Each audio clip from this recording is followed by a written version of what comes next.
नमस्कार, good morning, सुप्रभात। मैं विकास कुमार कुशवाहा आप सभी का अपने यूट्यूब चैनल में बहुत बहुत स्वागत करता हूं। चलिए आइए कुछ ही मिनटों में पिछले 24 घंटे के सभी क्षेत्रों की न्यूज जान लेते हैं। जी हां, समाचार की शुरुआत करते हैं सबसे पहले भारतीय राष्ट्रीय न्यूज से।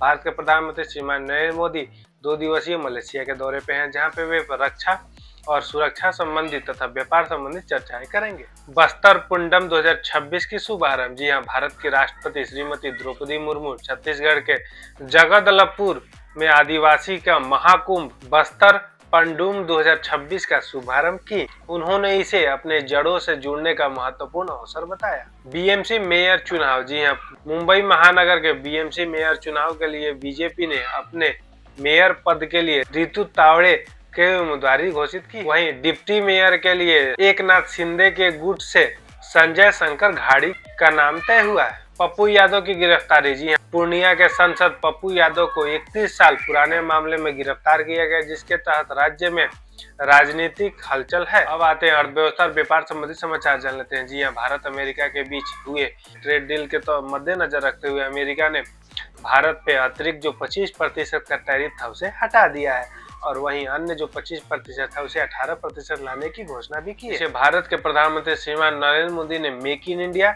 और एमएसएमई के लिए ऐतिहासिक बताया। आईडीबीआई बैंक में विनिवेश। जी हां, भारत सरकार ने आईडीबीआई बैंक से अपने निवेश को विनिवेश करने के तौर पे आगे कर अग्रसर है, जिसमें कोटक महिंद्रा जैसे बड़े बैंक इस हफ्ते अपना बिड जाहिर करेंगे। इसके तहत भारत सरकार को 33,000 करोड़ का अतिरिक्त आय होगा। दालों में आत्मनिर्भरता। जी हां, भारत के कृषि मंत्री शिवराज सिंह चौहान ने यह घोषणा किया है कि भारत दालों में आत्मनिर्भरता के तरफ अगले कदम है तथा इसके प्रति जोर शोर से कार्य कर रहा है। अब आते हैं खेल संबंधी समाचार जान लेते हैं। जी हां, T20 वर्ल्ड कप 2026 का शुभारंभ हो गया है। आज भारत अपना T20 वर्ल्ड कप 2026 का पहला मैच अमेरिका के खिलाफ वानखेड़े स्टेडियम में खेलेगा। बुमराह की फिटनेस की वजह से बाहर। जी हां, भारत के गेंदबाज बुमराह वायरल फीवर हो जाने की वजह से आज मैच में अनुपस्थित रहेंगे। अंडर 19 वर्ल्ड कप 2026 को भारत ने इंग्लैंड को 100 रनों से हरा के इस मैच को जीत लिया। हालांकि इस मैच में वैभव सूर्यवंशी ने मात्र 80 गेंदों में 175 रन जड़ दिए, जिसका अंतर्राष्ट्रीय स्तर पे चर्चा हो रही है। अंतर्राष्ट्रीय और पर्यावरण संबंधी समाचार जान लेते हैं। जी हां, पाकिस्तान से बहुत दुखद और खतरनाक खबर आ रही है, जिसमें पाकिस्तान में शुक्रवार के नमाज के बाद इस्लामाबाद की एक मस्जिद में आत्मघाती बम धमाके के वजह से 31 लोगों की मृत्यु और लगभग 160 लोग घायल होने की सूचना प्राप्त। अब आते हैं मौसम संबंधी समाचार जान लेते हैं। जी हां, उत्तर भारत के बहुत सारे राज्यों में मौसम सुधार तथा कोहरा हटने की खबरें सामने आ रही हैं। हालांकि आईएमडी ने उत्तराखंड और यूपी के कुछ इलाके में घने कोहरे होने के अलर्ट अभी भी जारी किए। अब आते हैं खेल अंतर्राष्ट्रीय स्तर पे खेल संबंधी समाचार जान लेते हैं। जी, अंतर्राष्ट्रीय स्तर पे खेल में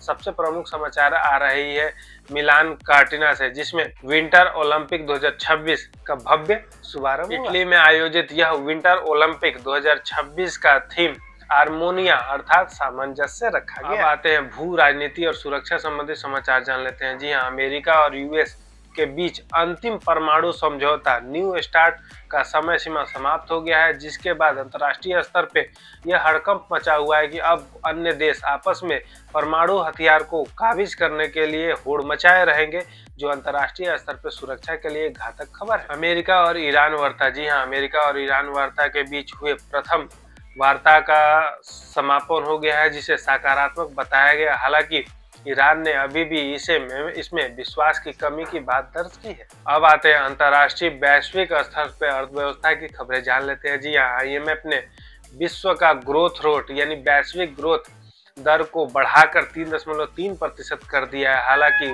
आईएमएफ का कहना है कि यह ग्रोथ रेट में महत्वपूर्ण योगदान भारत और चीन का है, क्योंकि भारत और चीन दोनों ही पूरे विश्व का 43% हिस्सेदार है। अब आते हैं विज्ञान और तकनीकी संबंधी समाचार जान लेते हैं। Space summit 2026। जी हाँ, सिंगापुर में आयोजित स्पेस समिट 2026 आयोजित किया गया, जिसमें दक्षिण पूर्व देशों में अंतर्राष्ट्रीय स्तर पर अंतरिक्ष क्षेत्र में सहयोग को बढ़ाने के लिए यह समिट आयोजित किया गया। एआई और जलवायु। जी हाँ, भारत में आगामी आयोजित एआई इम्पैक्ट समिट की चर्चा अंतर्राष्ट्रीय स्तर पर होने लगी है, जिसके तहत एआई के द्वारा जलवायु को नियंत्रित करने के उपायों के बारे में चर्चा किए जाएंगे। ये रहे पिछले 24 घंटे के सभी क्षेत्रों के महत्वपूर्ण न्यूज। आपसे मिलते हैं कल नए वीडियो में नए समाचार आ सकते, तब तक अपना ध्यान रखिए। नमस्कार, जय हिंद।